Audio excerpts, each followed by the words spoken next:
আসসালামু আলাইকুম রহমতুল্লাহি ওয়া বারাকাতুহু। সম্মানিত প্রিয় বন্ধু, আরেকটি নতুন ভিডিও নিয়ে উপস্থিত হলাম আমি আপনাদের সম্মুখে। তো ভিডিওটি কী নিয়ে হবে আপনারা তো থাম্বনেল দেখে বুঝে নিয়েছেন। ভিডিওটি হবে কাকে নিয়ে আপনার, চলুন তার মুখে পড়াটি শুনুন, তারপর আমি বলছি। কুল্লু মুশকির খামরুন, কুল্লু খামরুন হারাম, কুল্লু মুশকির খামরুন, কুল্লু খামরুন হারাম, কুল্লু মুশকির খামরুন, কুল্লু খামরুন হারাম।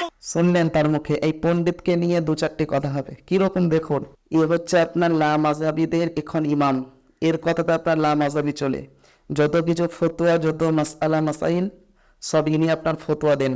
কিরকম, যে আপনার আরবি গ্রামার কিছু বোঝে না, সে কি বলছে দেখুন। আমরা কিরকম জানুন, আপনার যদি রোগ হয়, আমার যদি রোগ হয়, তো আমি কার কাছে যাব? ডাক্তারের কাছ।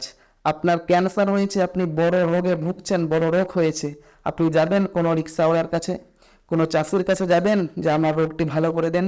কোনো মৌলানার কাছে যাবেন যে হুজুর আমার ক্যান্সার হয়েছে, দেখুন আমাকে চিকিৎসা করুন? যাবেন না। ওই দিকে আমরা ঠিক আছি, কিন্তু যখন ইসলামের কোনো জিনিস আমরা জানবো, ইসলামের কোনো মাসআলা নেব, তখন দেখি না সেই মাদ্রাসায় পড়েছে, সে কি কোনো আরবি তার জ্ঞান আছে। সে আপনার মেন আমাদের জিনিস যেটি হচ্ছে সেটি হচ্ছে কোরআন। তো আপনার যদি আরবি জ্ঞান না থাকে, তো আপনি কোরআন থেকে কি করে আপনি বার করবেন? হাদিসটা কি বাংলাতে লিখেছেন? নবীজির ভাষা কি বাংলা ছিল যে বাংলাতে সব বলে নিয়েছেন?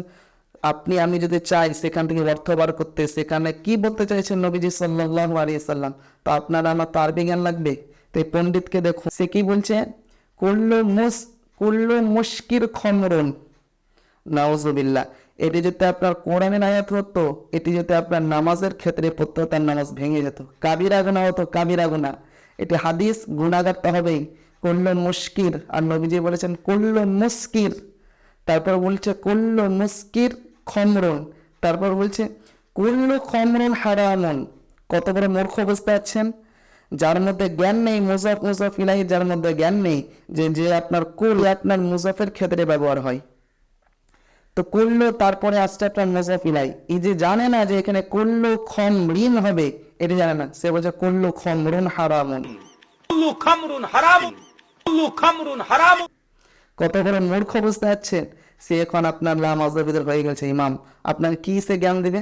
ইসলামের আপনার কি জ্ঞান দিবে, যার মধ্যে এই ছোট একটি জুমলা সে ঠিক মতো পড়তে পারে না? আপনি কার কাছে জিজ্ঞেস করবেন? মাসআলা মাসাইল কার কাছে জিজ্ঞেস করবেন? আপনাকে তো আলেমের কাছে যেতে হবে। আর আলেম কে, সে আপনি কি করে বুঝতে পারবেন? তিনটি শর্ত সংক্ষেপের মধ্যে বলি শুনুন। তিনটি শর্ত আলেমের। নাম্বার 1, তার তেলাওয়াত থাকতে হবে আপনার বিশুদ্ধ তেলাওয়াত, শুদ্ধ তেলাওয়াত থাকতে হবে। এর শুদ্ধ তেলাওয়াত থাকবে আপনার, যে আপনার একটু জুমলা ঠিক করতে পারছে না, সিনের জায়গায় শিন বলছে, ছোট সিনের জায়গায় বড় শিন বার করছে, সে আপনার কি কোরআন কি করে পড়বে?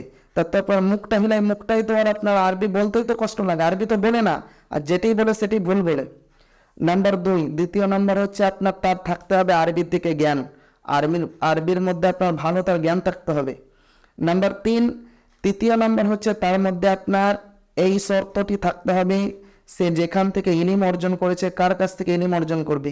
একটি বড় মৌলানা, একটি বড় আলেমের কাছ থেকে তাকে ইলম অর্জন করতে হবে। এটি বাংলায় পড়া নয় যে আপনি নিজে নিজে পড়লেন, নিজে নিজে দাদাগিরি করবেন, এটি চলবে না। আপনি যদি মানুষের সামনে কথা বলতে যান, মানুষের যদি আপনি রাহাবার হতে চান, তো আপনাকে ভালো জ্ঞান থাকতে হবে। যিনারা আপনার হাফেজ মৌলানা হয়ে গিয়েছে, তারাই মানুষের সামনে কথা বলতে ভয় পায়, কিন্তু হারামখোরদের একদম ভয় নেই। তোরা দুদিন সে মাদ্রাসায় পড়েছে, এই কয় বছর আগে ছিল হিন্দু, নিকট মুসলমানরা তো কিছুই ভাবে না। আপনার ইসলামের যাকে জিজ্ঞেস করবে, আপনার মূর্খ দেখে জিজ্ঞেস করবে। এটি হচ্ছে আপনার কিয়ামতের আলামত। 4 ইমামের মধ্যে এক ইমাম ছিলেন আপনার মালিক রহমতুল্লাহ আলাইহি। তিনাকে প্রশ্ন করা হতো, হুজুর এটি কি হবে? খালি বলতেন আমার জানা নেই। আবার জিজ্ঞেস করা হতো, খালি বলতেন জানা নেই। আর এই আপনার কোন ইমাম?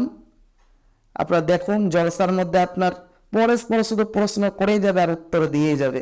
তো ভাই, এদের যদি আমি চেহারা দেখি না, আমার রক্ত গরম হয়ে যায়, বুঝতে পারলেন? কারণ এরা মুসলমানের মধ্যে বিবাদ সৃষ্টি করছে, মুসলমানের মধ্যে আপনার দ্বন্দ্ব সৃষ্টি করছে। আজকে মুসলমানের মধ্যে মহাব্বত নেই কেন? এদের জন্য। এক অপরের ওপর দুশ্মন। তো এদের নিয়ে আপনার কথা বলাই ঠিক নাই। এদের তো আমার সামনে যদি ভিডিও আসে, ও তাড়াতাড়ি মাথা গরম হয়ে যাবে, বুঝতে পারলেন? তাড়াতাড়ি আমি বটিয়ে দিয়ে দেবে। তো যাই হোক ভাই, আমরা সচেতন হই। আল্লাহ রাব্বুল আলামিন সঠিকটি বোঝার আমাদেরকে তৌফিক দান করুন। দেখা হচ্ছে আপনাদের সঙ্গে পরবর্তী ভিডিওতে। ততক্ষণ আপনারা ভালো থাকুন, সুস্থ থাকুন, আমার জন্য দোয়া করুন। আসসালামু আলাইকুম ওয়া রাহমাতুল্লাহি ওয়া বারাকাতুহু।